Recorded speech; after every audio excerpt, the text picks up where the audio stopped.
Hey, what's going on? Luke here, and we're here to do my tips and predictions for round 9 of the 2023 NRL season. Now, we literally just had a game yesterday, so this round feels like it's come up very, very quickly, and it does feel quite strange. Melbourne Storm sit out this round, and obviously the teams that played yesterday, which was the Warriors, the Dragons, and also the Roosters, they all play on Sunday, so they get the longest turnaround. I'm saying that though, it is very, very strange. Us literally having a game yesterday, and now I'm already talking about my tips for tomorrow. I literally was thinking like, oh, surely they start on Friday or something, but no.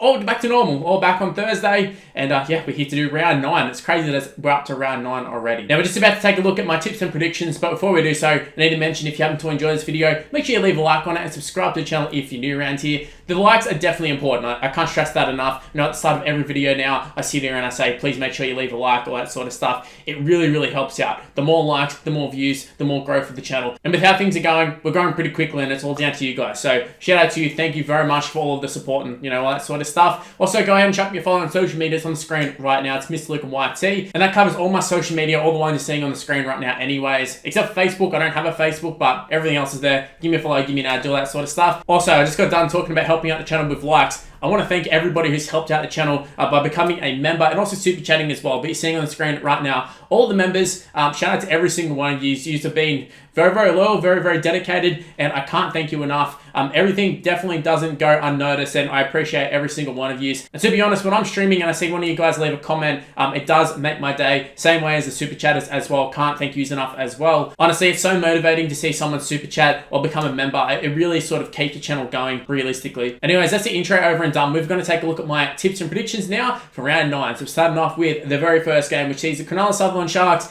taking on the North Queensland Cowboys. I feel like for this one, it's pretty straightforward. We have the Cowboys in 15th spot, playing absolutely dreadful. They can't even win at home, let alone away. The Sharks seem to be going from strength to strength. Wasn't the the cleanest performance last week, and I don't think they've really strung together too many games where they've been absolutely outstanding. And saying that though, I still think they're going to win this one pretty comfortably. They're $1.41 favourites. It's a home game for them. Cowboys, I feel like everybody's holding on to the Cowboys of last year and not what they are this year. The Cowboys are just, they're not good at all. Townsend's not playing good. Dean's not really doing much. Drinkwater's sort of just come back into the side.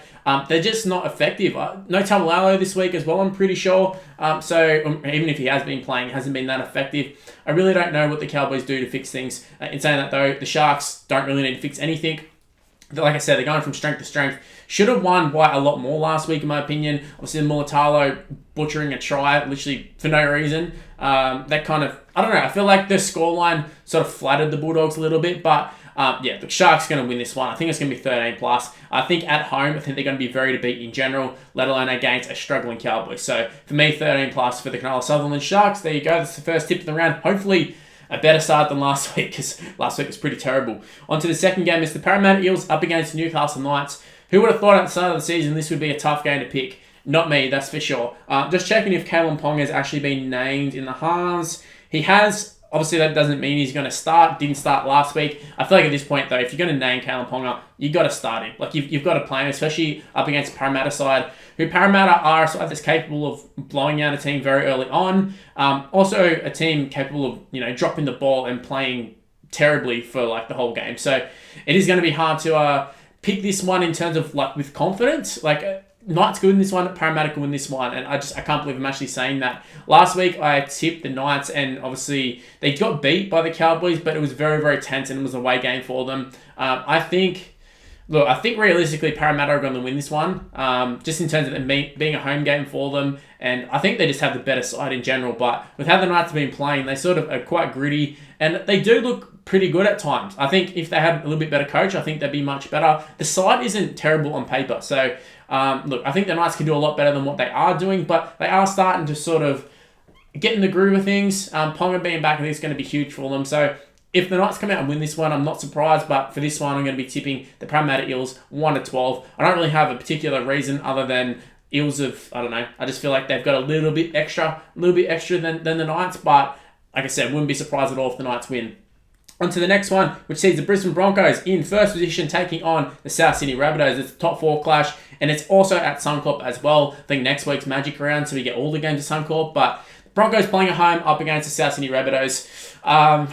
Look, this one is going to be tough. The Rabbitohs going very, very well. The Broncos obviously doing even better. In first spot, Broncos absolutely flying. Last week, I talked about how the Broncos, like obviously they took on Parramatta in like Darwin or whatever, and I sort of said that I thought Parramatta would win because I thought Broncos hadn't really played anybody of note. And I still think that. They obviously dusted Parramatta pretty easy. Like, it wasn't really too much of a contest. A little bit of a comeback at the end, but Broncos were in complete control for, like, majority of the game. But the Rabbitohs, though, this is, like, the first proper chance for me to see what the Broncos are made of. Looking at the lineups, it is kind of a weakened side. No Payne Haas, no Corey Oates, no Ezra Mann. Jock Madden comes in. And obviously, Palazzo comes in as well for Payne Haas. And then we have Jesse Arthurs coming in on the wing as well. But for the Rabbitohs, they're pretty much full strength. Everything to me sort of says, like, I think Broncos will struggle in this one. I think there might be a few question marks on the Broncos after this game because I think the Rabbitohs might come out and I think they might win. I think it'll be close-ish. I think, look, I wouldn't be surprised if it is a 13 plus on whoever wins, but I'm going to go Rabbitohs 1-12 here. I think Latrell Mitchell is going to step up, and I think just the Rabbitohs in general are starting to find their groove. So they just signed Jack Whiten as well. Sort of things are on the up for the Rabbitohs, which is funny because I sort of said last year, and even at the start of the year, I was like, well, the premiership window's ended, and yet here they are, still again going around in the top four, playing it as good as ever. So, credit to the Rabbitohs. They're playing quite well. But look, the Broncos, like form-wise, the Broncos should win this one. But I'm going to tip the Rabbitohs 1-12. Just with Payne Haas being out, I think they lose a lot. And also the fact that Ezra Mann's out, I think he's been outstanding as well. I think they lose a lot in terms of those key outs. Like, it's not a lot of outs, but they're key outs. So, for me, Rabbitohs win this one. They're unchanged, pretty much. So, Rabbitohs 1-12, possibly even 13 plus, to be honest. I think it's definitely going to be a reality check for the Broncos in terms of opposition. Now, moving on to Super Saturday, sees the Canberra Raiders taking on the Dolphins, the Redcliffe Dolphins. Dolphins with a huge comeback victory last week, the biggest in the history of the NRL, I believe. Down, 26? Was it 26-0 or 26-6? Something along the lines of that. Big comeback, but let's be real, the Titans are specials for that. Titans, is there anything more iconic than the duo of the Titans and conceding big leads? It really is a Titan thing to do. They've done it for many, many seasons. When the Dolphins got a bit of a roll on, I literally was like, all right, they're going to come back. I wasn't sure if they would win, but I thought they were definitely going to come back to some degree. Obviously, they went on with it. Jennings, is he being retained? I'm assuming he's in the side this week. Is that match fixing or what? Like, that was ridiculous. Like, how he didn't just get up and put the ball over the line, then to make matters worse, drop the ball a couple of minutes later. Very strange of events. Even foreign kicking was like quite strange. They're giving the Dolphins another chance. It was just a very weird game, and it showed that both these sides, including the Titans and the Dolphins, I should say, sort of, a little bit hit and miss. But obviously the Dolphins hit a little bit more and they got the job done. The Raiders also like a bit hit and miss this season. Losing Jack Whiten, either that's going to really get them motivated for this game, or it's going to absolutely just destroy them. I'm not sure which one it's going to be. It's going to be a very interesting game, I'll tell you that much. But a home game for the Raiders is always hard to tip against them. But their form, like in 11th spot, everything sort of says Dolphins should lose this one, but I have a feeling they will lose it. Like, I think the Raiders might actually win this one, to be honest with you. Dolphins were decent, but they were taking on a side. Like, Jennings had, 4 or 5 opportunities. He scored, 2 tries or whatever it was. He scored a couple of tries while butchering a couple as well. So it just showed you how easy they were attacking that left edge, and that's where they sort of scored all their points. I don't think it's going to be the case against the Raiders, and I think it's going to be a tougher, grittier game. 3 o'clock, so I don't think you have to worry. Oh, it's actually not even in Canberra. So I've just talked about it being in Canberra and how much of a force Canberra are in Canberra, and it's actually in Wagga. So there you go. It's not even in Canberra. In saying that though, I think the Raiders are still going to be more of the home side, and I feel like they've got a fair few country sort of guys. So I think this is kind of up the alley. I think the Raiders win this one 1-12. I don't really have a particular reason. Like the Dolphins are in the top 8. The Raiders aren't. They won last week. Everything sort of says form-wise that Dolphins should win this one. And, they probably will now have said that. But I'm going to go Raiders 1-12. I think it'll be a tight one. But I think they'll just have enough to get them home. Now on to the second game of Super Saturday. It sees the Manly Warringah Seagulls up against the Gold Coast Titans. Manly in second spot. I can't believe it. I don't even think they look particularly good either. They got very, very lucky last week to beat the Tigers, and that says a lot. Tom Trbojevic has been named, I believe, and the Titans, again, conceded all those points. For that reason, I think Manly are going to win purely because the Titans just aren't sort of up to scratch. I think Manly are sort of doing enough at the moment, but they definitely don't look like a team that's coming second. I've got to say that, but they are playing at Brookvale, so I think that should be a positive for them. That should be enough to get them home. I'm purely picking Manly because, like I said, the form sort of is there wins-wise, and also they're playing at home. Tom Trbojevic is still there. I think that they're going to get the job done. I don't think it'll be like super convincing or a big blowout, but I think they get the job done. Now we move on to the last game of Super Saturday. It sees the Penrith Panthers taking on the West Tigers. Funnily enough, I believe the Panthers may have arrested a whole bunch of players. Having a look. Everybody's been named. Okay, so I don't know. There was a lot of talk about them resting people. Jack Cogg is in the reserves. Luke Garner as well. Chris Smith. They were the ones that were being talked about, like Nathan Cleary being rested, all that sort of stuff. I think if they do rest them, I still think that they win this one pretty comfortably. I know Tigers a couple of years ago won against like an Origin depleted side, and they looked a lot better last week against Manly, but Manly looked absolutely terrible, and they still lost. So, yeah, for the Tigers, I can't tip the Tigers. Now, I will say the fullback looked pretty decent. Jerome Buller, he looked quite good, but they're still running with Wakeham and Brooks. I don't really know who they pick instead, but Brooks, man, like it's just you got to try something. Like how they can keep picking him every week. I don't quite understand. Now, I know like he's probably not the worst halfback or anything like that. There's probably not even options in the reserves that are like better than him. But just to save face, just like how is him losing every week going to bring up his confidence? It's not just going to kill his confidence. So for all the people who are like, oh, don't put him in the reserves, it's going to kill his confidence. Mate, losing every week for a whole year, literally hasn't won in a whole year. His confidence is gone. Chuck him in reserve grade, give someone else a go. At least you can then shut up the media who are going like, how is Luke Brooks getting picked every week? That way you shut them up. Let them have another go. And then they can probably see that like maybe the grass isn't greener. You know, Luke Brooks can come back in. Or even better, they go and win. So, look, I don't know. If I can see that, I don't know how like professional coaches aren't seeing that. But I don't know. He seems to get picked every week. Chat, let me know. What are your thoughts on Luke Brooks? There's a lot of talk about his whole, 365 days without a win. A lot of pressure on him. Let me know in the comment section below. What are your thoughts? In terms of this one, Panthers 13+. That's all that needs to be said.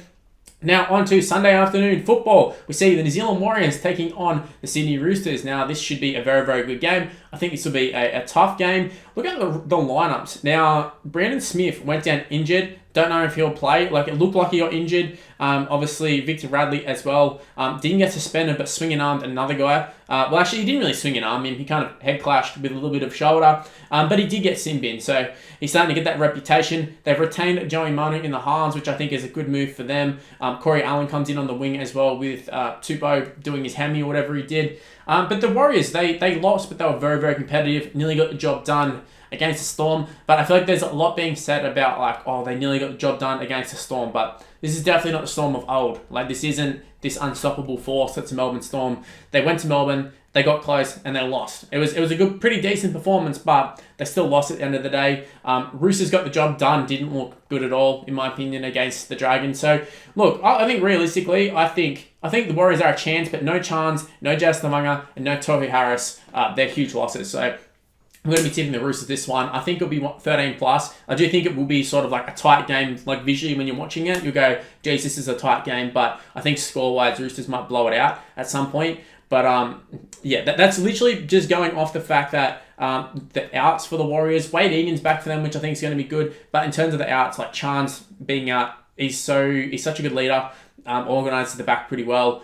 Just a very, very good, solid fullback. Obviously, the young fella's probably decent as well, but Chance has played a grand final. He's played international games. He's a fullback for a reason.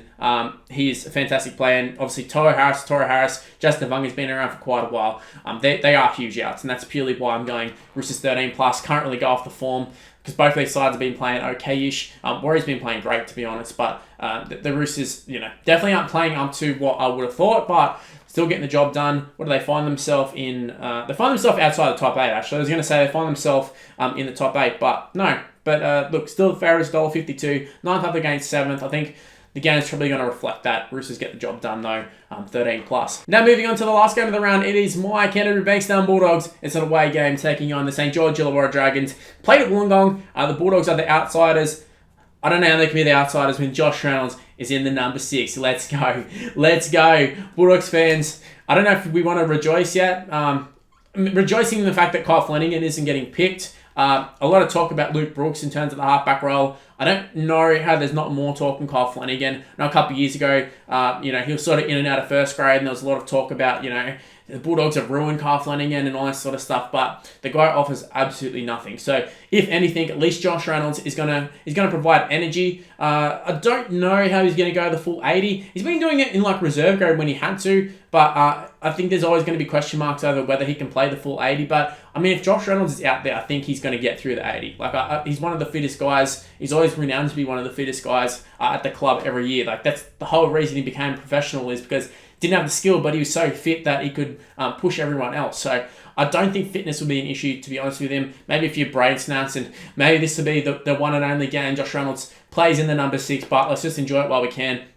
Do I think the Bulldogs are going to win? Probably not. But look, I'm going to tip him. I'm just going to go with my heart here. I'm going to say Bulldogs 13 plus.